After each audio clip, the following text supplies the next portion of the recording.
Jordan, this past weekend, obviously Clemson first half dominated on offense against Boston College up in Chestnut Hill. They dominated the game for the most part. Obviously, offensively in the second half, it did not go as well as we would have liked it to go. Chris Vizina played a bulk of that second half after Cade went out with the ankle injury. He was probably on his way out of the game anyway. But Jordan, just kind of your final thoughts on that BC win as you've had a couple days to digest it, go back and look at some things. How do you think the offense played? How do you think the defense played? And your just overarching thoughts on that win for the Tigers. Yeah, I mean, largely, I think if you're a fan, I mean, you have to be pleased with, just what you saw in terms of just putting consistent drives together, putting together a, complete complete drives, not making too many, silly mistakes, not shooting yourself in the foot. Cade was very efficient and getting the ball out quickly. I thought the receivers played well. Offensive line had one of its better games. And they were able to really establish the point of attack for a lot of the game. This is one of those things where, Boston College isn't very good. And so there's only so much you can take away from it. But, it is a far cry from the level of play we were seeing even against Troy several weeks ago. So, I mean, you got to be able to, find that middle ground. Yeah, you can't get too high off of this and be like, okay, now this team is back and, they're about to go on a crazy run. But also you're like, well, these are good signs. They certainly aren't bad signs. Defensively, this was the more dominant performances that I've seen from them this season in terms of up front. They were just they were getting after it pretty much every snap. BC's offensive line certainly was not well equipped to defend some of that, but it was good to just see, your playmakers, getting involved and make it even when they weren't getting sacks, they were right in the quarterback's face and they were affecting plays, whether it was Peter Woods or TJ Parker or Will Heltz or Jaheim Lawson, who had probably the best game of his career up to this point. It was exciting to see it feel like a Clemson defense again. I liked what I saw, and I thought, if you can build off of that, that's great. Obviously, this opponent that you have coming up, it's going to test you a lot more than BC was able to offensively. They have way more skill, and they play definitely a much more breakneck speed style of offense.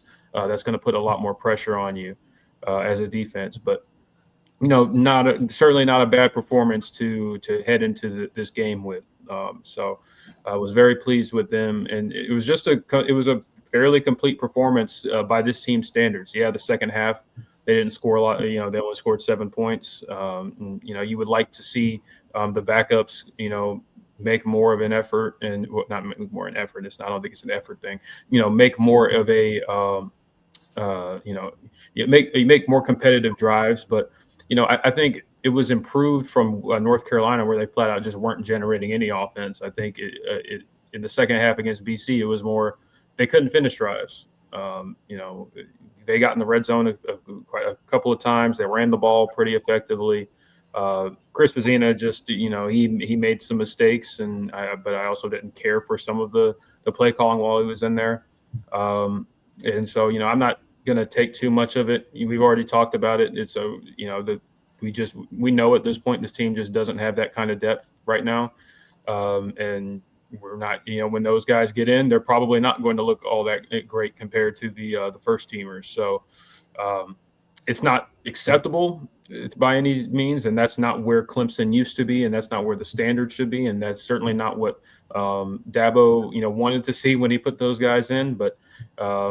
That's the reality of where they're at right now. So I'm some fans are really up in arms about, another, slow second half, but, at this point they are what they are. And, you can only hope that those reps will eventually, maybe bring us a little bit closer to having that kind of depth, but you don't know.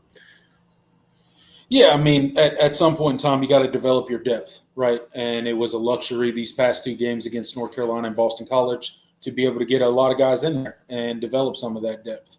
And I do think it was a bit different against Boston College than it was against North Carolina. I thought against North Carolina, the offense just kind of disappeared in the second half. I don't think that was the case, at least early on in the second half. In that third quarter, I mean, Clemson drove it down, got inside the red zone on consecutive drives coming into the third quarter. They just happened to turn it over in the red zone on both of those drives. So it wasn't like the offense disappeared completely in the second half, but they definitely had their struggles. Obviously, Cade Klubnik with that pick in the red zone, kind of short-armed it, slipped out of his hand, whatever the case may be, and then drove the guys right back down there. The very next drive went out with the ankle injury, never saw him again. Vizina comes in, and I think it was his first play through that pick in the red zone, in the end zone. Just a terrible decision. But again, it is what it is. I do think the offense did show some life, at least early on in that third quarter, in that Boston College game. As far as the defense goes, I think it was probably, as far as pressure on the quarterback, our best game of the season when it came to affecting the quarterback and actually getting pressure, getting home. Tons of pressure there. Defensive line looked really well. Linebackers looked good again for the second week in a row. So that was a good thing. And you held a BC passing attack that had been pretty good all season in check for the most part during that game. So I think that was a plus on the defensive side of the ball.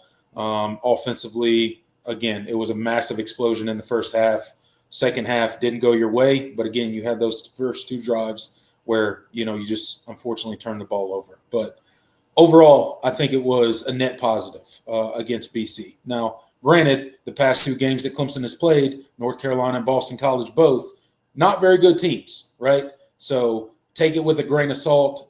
Did Clemson suddenly figure out their offense and they're just going to go put up 30-plus points against every opponent for the rest of the year? I don't think that's the case, right? I think two things can be true at once. Clemson has figured some stuff out on offense. They've also played really bad opponents, which has helped them look a little bit better in the past 2 weeks. So I think Clemson fans need to put that into perspective.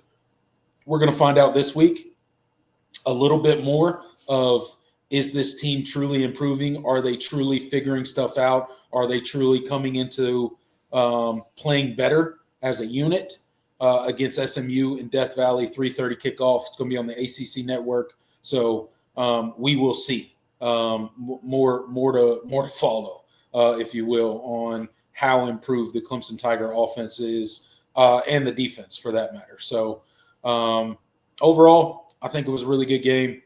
There was parts of it that really irritated me. Some of the play calling when Chris Vizina got in early was kind of annoying. Chris Vizina didn't look really good running the football in the quarterback run game. There's just, there's a lot left to be desired by QB2 there. He has not looked well in the snaps that he has gotten so far this season. So hopefully Cade is healthy this week. Hopefully he's ready to go. Hopefully that ankle can be taped up and we're ready to rock and roll, because we're definitely going to need him against SMU on Saturday. Yeah, absolutely. And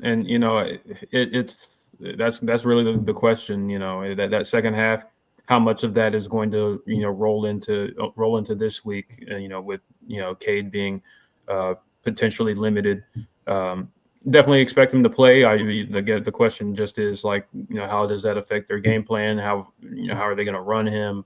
How is it going to affect him making plays outside of structure, outside of the pocket?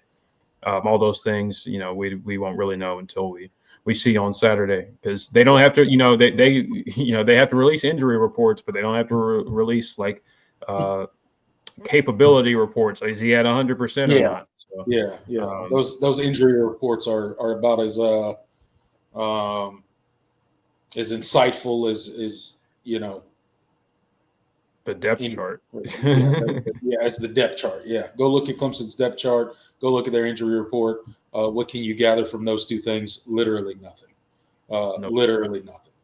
Those injury reports don't tell you anything. It's cool that they make them do it, I guess, but at the end of the day,